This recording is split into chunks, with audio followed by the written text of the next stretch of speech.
మహాలక్ష్మ్యై నమః. స్కాంద పురాణంలో శ్రీ సనత్ కుమార సంహితలో వివరించబడిన శ్రీ లక్ష్మీ సహస్రనామ స్తోత్రములో 52వ శ్లోకము. ఈ శ్లోకంలో మంగళకరమైన లక్ష్మీ స్వరూపమును ధ్యానించడమైనది. ముందుగా శ్లోకం నేర్చుకుందాం. త్రైలోక్యమోహినీ విద్యా సర్వభద్రీక్షరాక్షరా హిరణ్యవర్ణా హరిణీ సర్వోపద్రవనాశిని.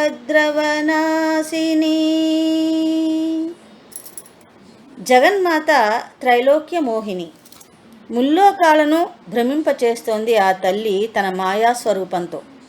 చరాచర జీవకోటిని భ్రాంతిలో ఉంచుతూ వారిని సంసార తాపత్రయాల్లో మునిగిపోయేలా చేస్తోంది ఆ జగన్మాత.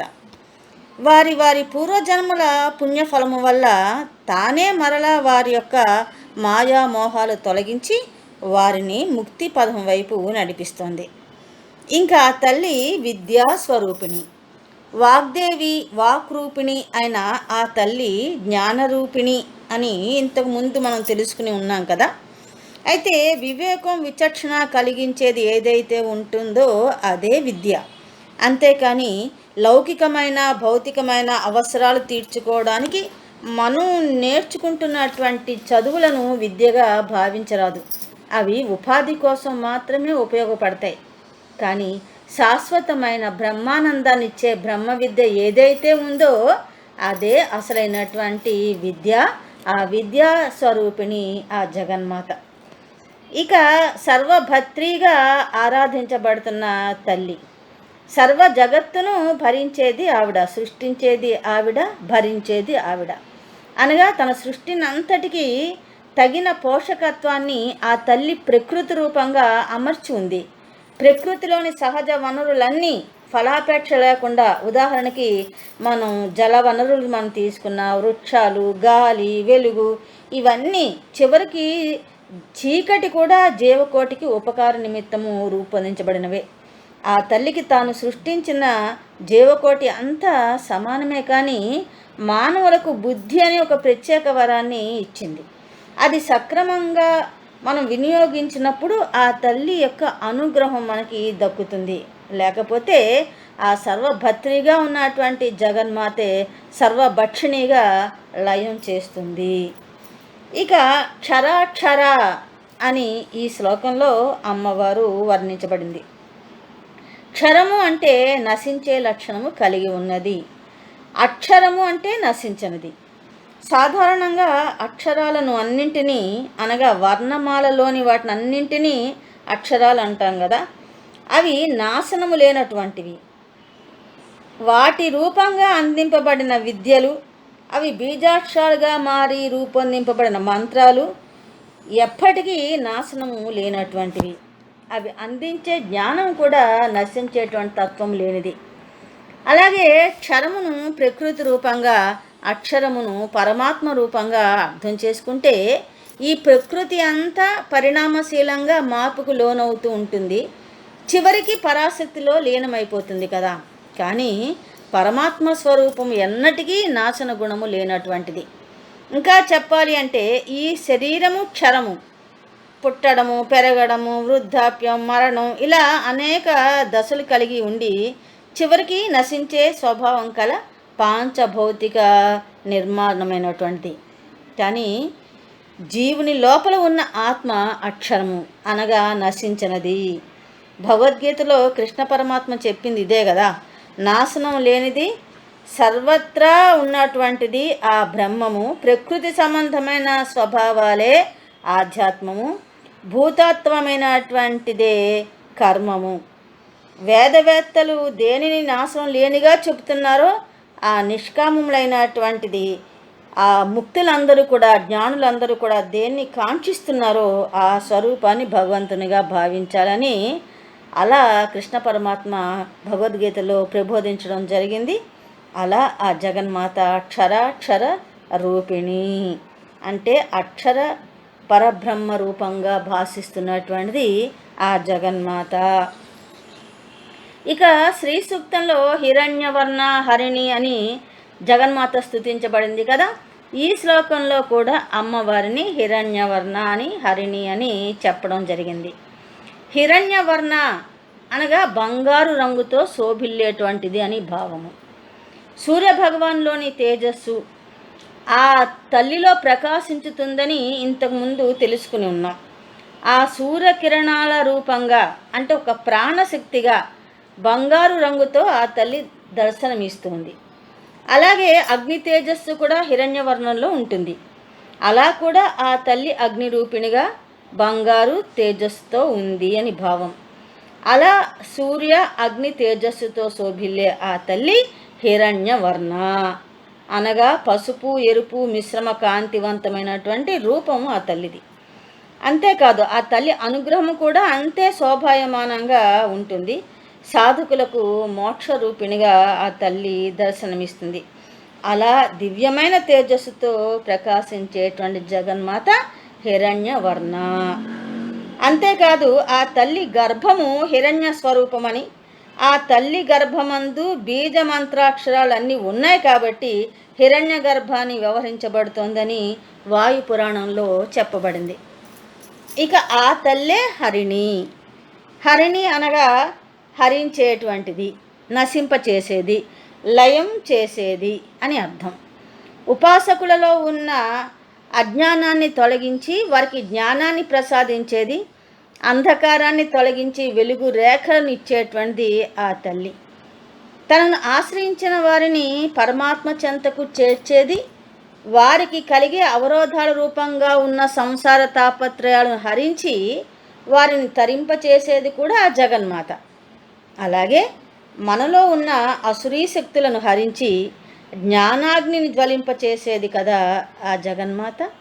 హరితవర్ణ శోభితమైన ఆ తల్లి అనగా పచ్చని రంగుతో మంగళ రూపం కలిగి ఉన్న జగన్మాత జీవులలోని మాలిన్యాన్ని తొలగించి వారి జీవితాలను ప్రకాశింపచేస్తోంది.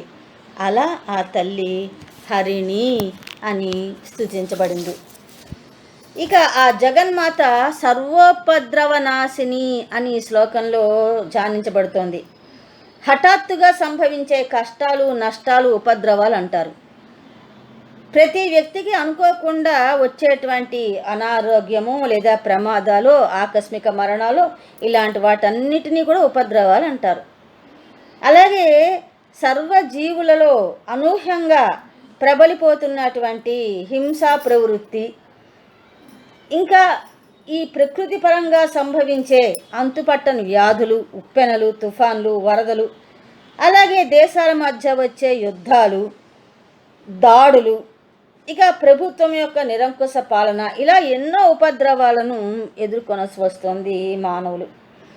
ఇలాంటివన్నీ ఆ తల్లి దయ కనుక ఉంటే అవన్నీ మటుమాయం అవుతాయని, అమ్మను ఉపాసన చేస్తే, ఆ తల్లిని ఆశ్రయిస్తే ఈ ఉపద్రవాలన్నీ తొలగిపోయి శాంతి, సౌఖ్యం, ఐశ్వర్యం, రక్షణ ఇవన్నీ కూడా ఆ మహాలక్ష్మి ప్రసాద రూపంగా లభిస్తాయి అని ఈ శ్లోకంలో చెప్పడం జరిగింది.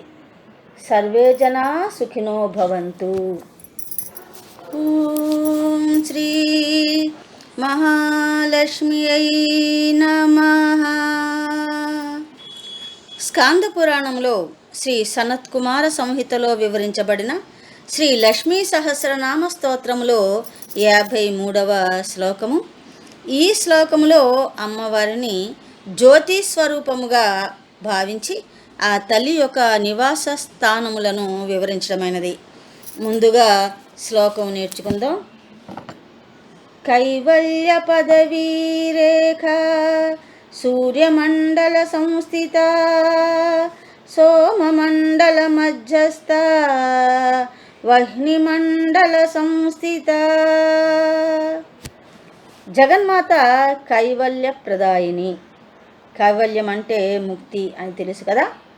కైవల్య పదవీ రేఖగా ఆ తల్లి స్తుతించబడుతోంది. అంటే కైవల్య ప్రాప్తి, ఆ మోక్ష పదమును చేరుకోవడానికి సరి అయిన మార్గదర్శకమునిచ్చేటువంటిది, యోగ సాధన సంపత్తిని ఉపాసకులకు సమకూర్చేది ఆ జగన్మాత.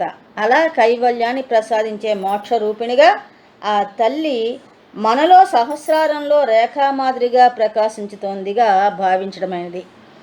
ఆ తల్లిని చక్రోపాసన చేయడం ద్వారా ఆ కైవల్య పదాన్ని చేరుకోవడానికి ఉపాసకులు సాధన చేస్తూ ఉంటారు.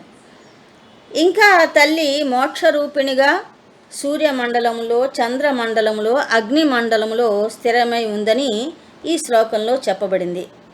ఇంతకుముందు ఆ జగన్మాతను హిరణ్యవర్ణ అని సూర్యునిలో తేజోరూపిణిగా ఉందని తెలుసుకుని ఉన్నాం కదా. సూర్యబింబము మధ్య ఉన్నది కనుకనే ప్రాతః సంధ్యాకాలమందు గాయత్రీదేవిగా ఆ తల్లిని ధ్యానం చేస్తున్నాము.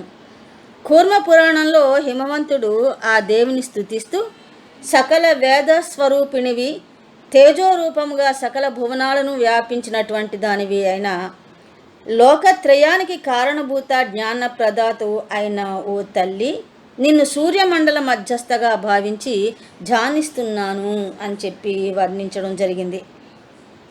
ఇక సోమమండల అనగా చంద్రమండల రూపిణి అని తల్లి స్తుతించబడుతోంది.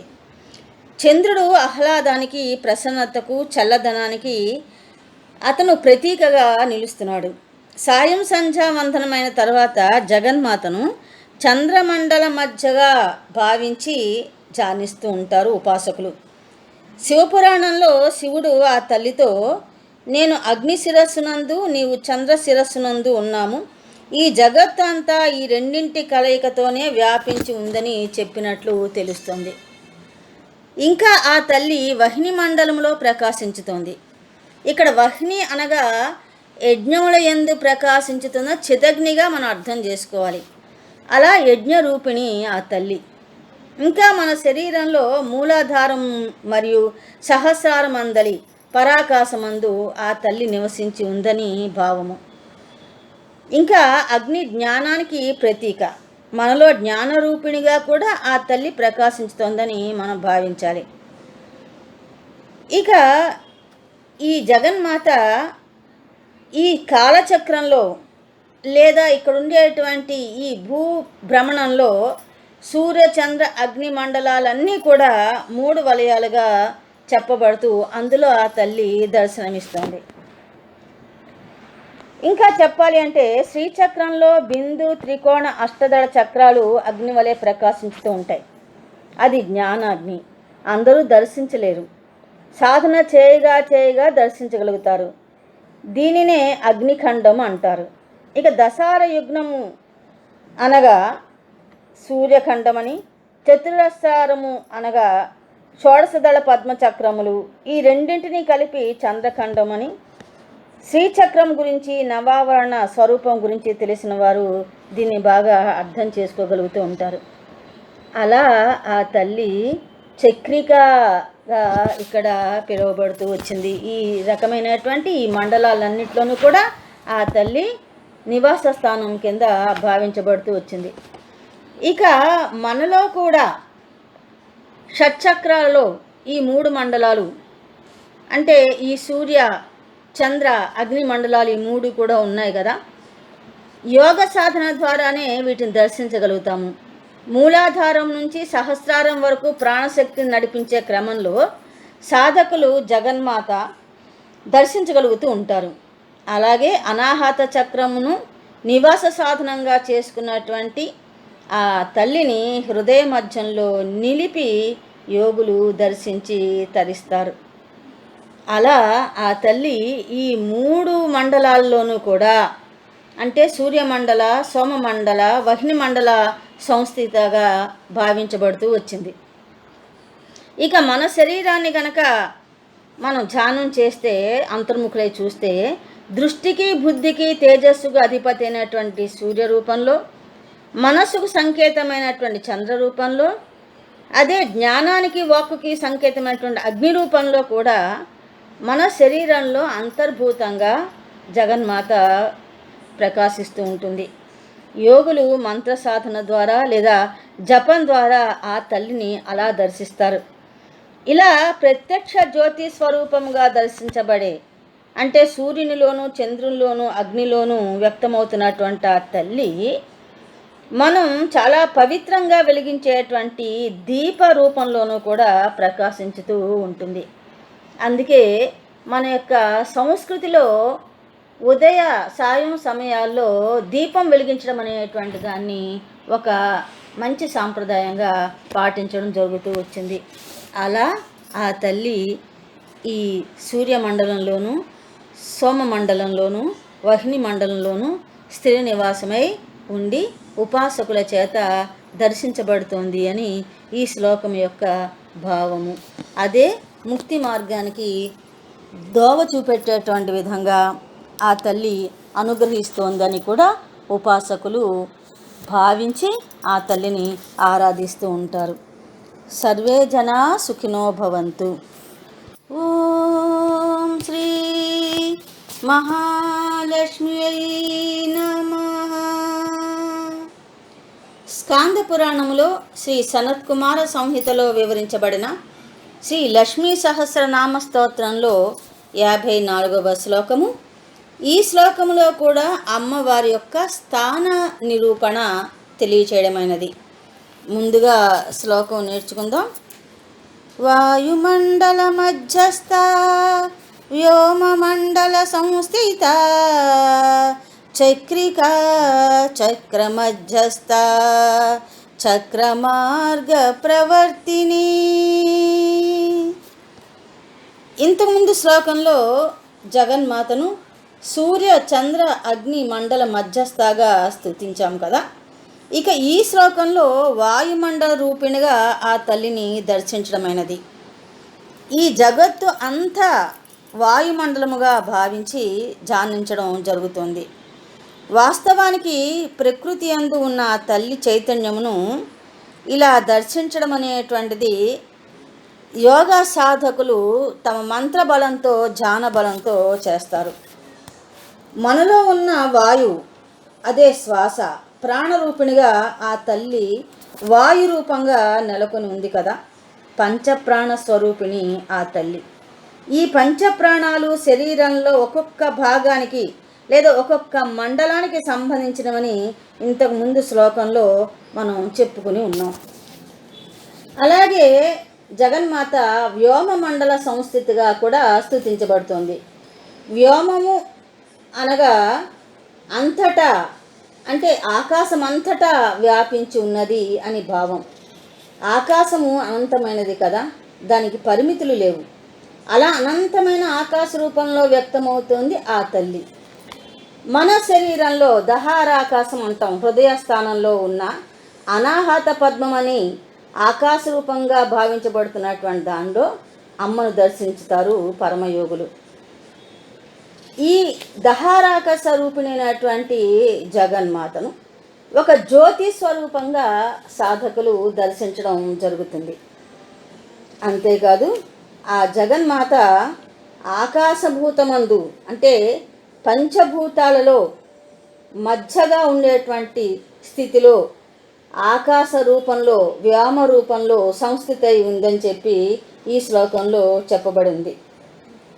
మహాప్రళయ కాలంలో ఆకాశం నశించినా సరే నిలిచి ఉండేది ఆ జగన్మాతని ఇక్కడ మనం భావించాలి. అలాగే చక్రిక చక్రమధ్యస్థగా కూడా ఆ తల్లి వర్ణించబడింది. ఆ జగన్మాత శ్రీచక్ర నివాసిని కదా. ఈ శ్రీచక్రము 9 ఆవరణలతో అగ్ని చంద్ర సూర్య వలయముతో దర్శించబడుతుంది. అలా ఆ జగన్మాత శ్రీచక్ర రూపిణి, శ్రీచక్ర నివాసిని. అలాగే శ్రీచక్రంలో మధ్య ఉన్న బిందువు అమ్మవారి స్థానంగా ఉపాసకులు భావించి అక్కడ వాళ్ళు ఆరాధిస్తూ ఉంటారు. ఆ శ్రీచక్రానికి యంత్ర రూపమే శ్రీ యంత్రము, లేదా శ్రీ అనగా అంటే లక్ష్మీదేవికి సంబంధించినటువంటి యంత్రంగా కూడా భావిస్తారు. ఆ శ్రీచక్రాన్ని లేదా శ్రీ యంత్రాన్ని నివాసంగా చేసుకుని ఆ జగన్మాత ఉందని యోగ సాధకుల యొక్క అభిప్రాయం. ఈ బిందువుతో పాటు 43 త్రికోణాలు, 2 కమలాలు భూపుర చతురస్రంలో మొత్తం మీద 9 ఆవరణలతో శ్రీయంత్రం రూపొందించబడి సమస్త దేవతా పరివార సహేతురాలై అమ్మ మధ్యలో బిందు స్థానంలో ఉండి యోగ సాధకుల చేత పూజించబడుతూ వచ్చింది. అలాగే జగన్మాత చక్ర మార్గ ప్రవర్తిని అని చెప్పబడుతుంది. శ్రీచక్రాన్ని ఎలా ఆరాధించాలో తెలియజేస్తున్నది. ఎలా ఆరాధిస్తే ఎటువంటి ఫలితాలు లభిస్తాయో కూడా శ్రీచక్ర ఆరాధనలో వివరించబడి ఉంటున్నది. ఇదంతా కూడా అమ్మవారి యొక్క సంకల్పమే. శ్రీచక్రంలో ఊర్ధ్వముఖ త్రికోణాలు అగ్నితత్వానికి, అధోముఖ త్రికోణాలు ఆకాశతత్వానికి, భూపురము పృథ్వీతత్వానికి ప్రతీకలుగా పెద్దలు చెబుతారు. ఈ విధమైనటువంటి శ్రీ యంత్రోపాసన, శ్రీచక్ర ఉపాసన సమయాచారులు అనుసరిస్తారు. ఆదిశంకర్లు కూడా ఈ సమయ మతానికి చెందినటువంటి వారే. ఆయన స్థాపించినటువంటి పీఠాలన్నిట్లోనూ కూడా ఇదే పద్ధతిని అనుసరిస్తూ ఉంటారు. అలా ఆ తల్లి చక్ర మార్గ ప్రవర్తనిగా చెప్పబడుతోంది. వాస్తవానికి ప్రపంచమే ఒక చక్రం, విశ్వభ్రమణ రూపిణి, విశ్వభ్రమణకారిణి కదా ఆ తల్లి. బ్రహ్మాండమంతా ఆ తల్లి మహిమచే ఇక్కడ ఏర్పాటవుతూ యంత్ర రూపం వలె సర్వభూతాల్ని తన మాయలో తిప్పుతోంది. కాబట్టి ఆ తల్లిని మనం చక్ర భ్రమణదారి కింద మనం భావించడం జరుగుతూ వచ్చింది. అలాగే ఆ తల్లి తన యొక్క మహిమ చేత, తన యొక్క కార్యకలాపాల చేత ఒక కాలస్వరూపిణిగా జీవులను మోహింపచేసి కాలచక్రంలో పరిభ్రమింపచేస్తూ జనన మరణ చక్రంలో బంధించుతోంది. అలా కూడా ఆ తల్లి చక్ర మార్గ ప్రవర్తిని అని ఇక్కడ చెప్పబడింది. సర్వే జనా సుఖినో భవంతు. ఓం శ్రీ మహాలక్ష్మ్యై నమః. స్కాంద పురాణంలో శ్రీ సనత్కుమార సంహితలో వివరించబడిన శ్రీ లక్ష్మీ సహస్రనామ స్తోత్రంలో 55వ శ్లోకము. ఈ శ్లోకములో జగన్మాత వేద జ్ఞాన స్వరూపిణిగా స్తుతించబడుతోంది. ముందుగా శ్లోకం నేర్చుకుందాం. కోకిలా కులచక్రే సా పక్షతి పంక్తి పావని సర్వసిద్ధాంత మార్గస్థ షడ్వర్ణ వరవర్జిత. వేదములో చెప్పబడిన ఒక శక్తి నామము కోకిల. వేదాల్లో హంస, మయూరము, అశ్వము, వృషభము ఇవన్నీ కూడా భగవత్ శక్తిని తెలిపే నామాలు. అలాగే కోకిల, జగన్మాత ఈ వేదాల్లో కోకిల అని ప్రస్తుతించబడింది. సృష్టిలో వసంతకాలంలో ప్రకృతి కొత్త కొత్త అందాలను సంతరించుకునే సమయంలో కోకిల స్వరాలను వింటూ ఉంటాం. కుహు కుహు రవాలు. అంత మధురమైనటువంటి ఆనంద అనుభూతిని తెలియజేసేటువంటి స్వరము కోకిలది. అలా సృష్టిలో ఉన్నటువంటి ఆ అందాన్ని, తద్వారా లభించేటువంటి ఆనందాన్ని, ఆత్మానుభూతిని అందించే ఆ జగన్మాత కూడా కోకిల రూపిణిగా ఇక్కడ వర్ణించడమైనది. ఆ తల్లి మృదు మంజుల భాషిని కదా. ఆ తల్లి ద్వారా వెలువడిన సుస్వరమే వేదము. రాగయుక్తంగా, స్వరయుక్తంగా వేదాన్ని గానం చేస్తే ఎంతటి ఆత్మానుభూతి కలుగుతుందో శ్రవణం చేసేవారికి అది అనుభూతి కలిగించేటువంటి విషయము. అది మన మనసుకు ఆనందాన్ని మాత్రమే కాదు, పరబ్రహ్మ చైతన్య తత్వమును కూడా తెలియజేస్తుంది. అలా భావము, శబ్దము రెండింటినీ మేళవించి గానం చేయబడేటువంటి వేదము. ఆ వేద రూపిణి జగన్మాత, ఆ తల్లి కోకిల. అలా పరబ్రహ్మ శక్తిని వెల్లడి చేస్తూ మనలో నాదరూపిణిగా ఉన్న జగన్మాతను కోకిలగా ఇక్కడ స్తుతించడం అయినది. ఇంకా ఆ తల్లి కులచక్రేశ అని వర్ణించబడుతోంది. వసిన్యాది దేవతలు ఆ తల్లిని కులాంగన, కులాంతస్థ, కౌళిని, కులయోగిని అని ప్రస్తుతించారు కదా. ఒకే జాతిలో ఉండే సముదాయాన్ని అంతటినీ కూడా కులమని అంటారు. అలాగే జ్ఞాన సంబంధమైనటువంటి విషయాలన్నిటిని కూడా కలిపి కులం అంటారు. అదేవిధంగా మూలాధార చక్ర సంబంధము గల సుషుమ్నా నాడి మార్గమును కూడా కులమని చెప్తూ ఉంటారు. అలా సుషుమ్నా నాడి మార్గమునందు గల చక్రాలన్నింటికీ ఆ తల్లి అధినేత. అలా షట్చక్రాలు కూడా కులమని భావించబడుతున్నాయి. ఈ చక్రాలన్నింటిలో మూలాధారం నుంచి ఆజ్ఞాచక్రం వరకు కుండలిని చైతన్య స్వరూపునిగా ఆ తల్లి ఉపాసకులచే ధ్యానించబడుతూ కులచక్రేశ అని స్తుతించబడింది. ఇక జగన్మాత పక్షతి అని శ్లోకంలో చెప్పబడింది. పక్షములు అంటే శాఖలుగా భావించవచ్చు. ఆ తల్లిచే వ్యక్తమైనటువంటి వేదము అనేక శాఖోపశాఖలుగా విస్తరించి ఉంది కదా. వేదమంతా వివిధ శాఖలుగా అనేక భాగాలుగా విభజితమై ఉన్నట్లే అలాగే పక్షములుగా అంటే గమనం చేయడానికి గల రెక్కలనే పక్షాలని కూడా అంటారు. ఈ దేహం అనే వృక్షంపై జీవాత్మ పరమాత్మను రెండు పక్షులు ఉన్నాయని, జీవుడు ఫలం ఆరగిస్తూ ఉంటే అంటే కర్మఫలాలను అతను అనుభవం చెందుతూ ఉంటే దేవుడు సాక్షి మాత్రంగా తిలకించుతున్నాడు అని చెప్పబడింది ఉపనిషత్తుల్లో. ఆ జీవ పరమాత్మలకు ఆధారమైన శక్తి చైతన్యమే జగదంబిక. ఆమె నారాయణుని యొక్క అంశ. నారాయణుడు అంటే స్థితికారకుడు, దీన్నంతటిని కూడా పాలించేటువంటి వాడని కదా భావము. అలాగే పక్షము అంటే జ్ఞానమని కూడా ఒక అర్థం ఉంది. ఆ తల్లి జ్ఞాన స్వరూపిణిగా పక్షతిగా ఇక్కడ స్తుతించబడింది. ఇంకా ప్రతి అంశంలోనూ కూడా ఈ రకమైనటువంటి భాగాలు పక్షాలు అనేటువంటి ఉంటాయి. కాలాన్ని, దినము, మాసము, సంవత్సరాలు, యుగాలు మొదలైనటువంటివన్నీ కూడా వివిధ భాగాలుగా ఉంటాయి కదా.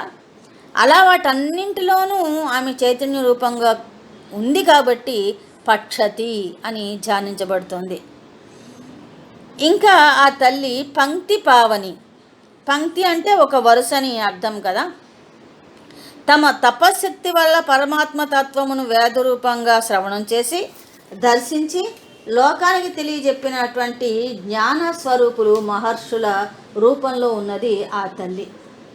అలా లభించిన వేదసారాన్ని తత్సంబంధమైనటువంటి పురాణాది గ్రంథాలన్నింటినీ కూడా వాటిని పఠిస్తూ ఇంకా తమ తమ ఆసక్తి సమర్థతను బట్టి ఆ పరమాత్మ చైతన్యాన్ని తెలుసుకోవడానికి ప్రయత్నించేవారిని, ఇంకా మంత్రజపం చేసేవారిని, సంకీర్తన చేసేవారిని అందరినీ పవిత్రం చేసేది ఆ తల్లి. వారందరూ కూడా ఒక సమూహము, ఒక మార్గంలో నడుచుతున్నటువంటి వారి కింద ఒక పంక్తిగా భావించబడుతోంది ఇక్కడ.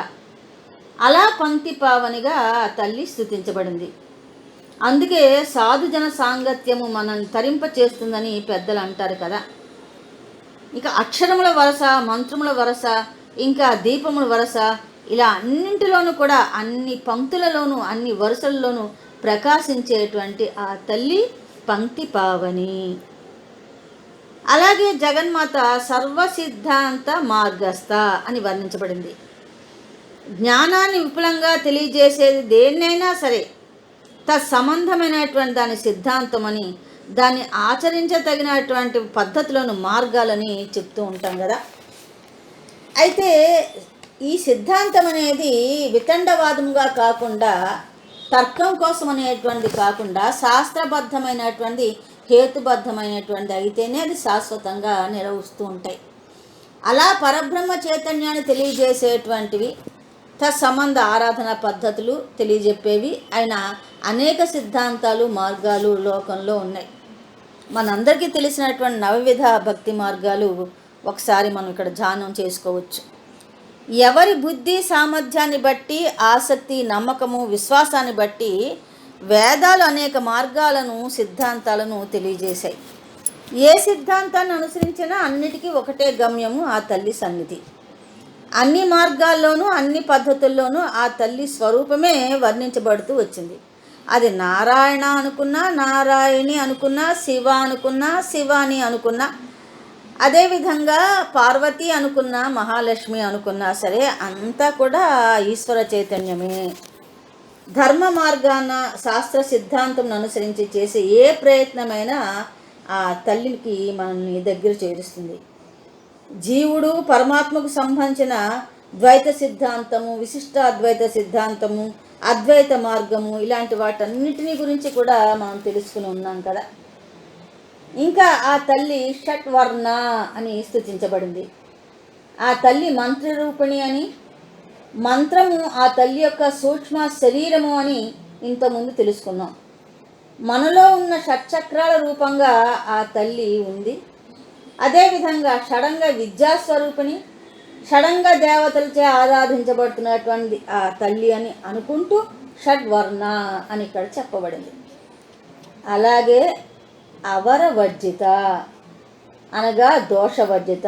అవరము అంటే దోషము. దుష్టదూర దురాచార సమని అని వసిన్యాది దేవతలచే ఆ తల్లి స్తుతించబడింది కదా. ఆ తల్లి అలా దోషవర్జిత, దోషమున్నటువంటి వారిని దరిచేరనివ్వదు ఆ తల్లి. ఆమెను ఆశ్రయించినటువంటి వారు అన్నిట్లోనూ కూడా ఆ తల్లి దోషాన్ని తీసేస్తుంది, హరించేస్తుంది. స్వయముగా తాను దోషాలన్నిటి కూడా అతీతురాలు అని ఇక్కడ మనం భావించవచ్చు. అవర అంటే దోషము, అలాగే వర అనగా ఉత్కృష్టమైనదని కూడా అర్థం ఉంది. అంటే ఆ తల్లిని మించినటువంటిది ఏదీ లేదు. అంటే భగవంతుని చైతన్యాన్ని మించినటువంటి లేదు, పరమాత్మని మించినటువంటి శక్తి ఏది కూడా లేదు అని ఇక్కడ మనం భావించాలి. అలా అన్నింటికి అతీతమైన ఆ తల్లి వేటితోనూ సంపర్కం లేనిదిగా ఉంది కాబట్టి వరవర్జితగా లేదా అవరవర్జితగా ఇక్కడ భావించబడుతోంది. సర్వే జనా సుఖినో భవంతు.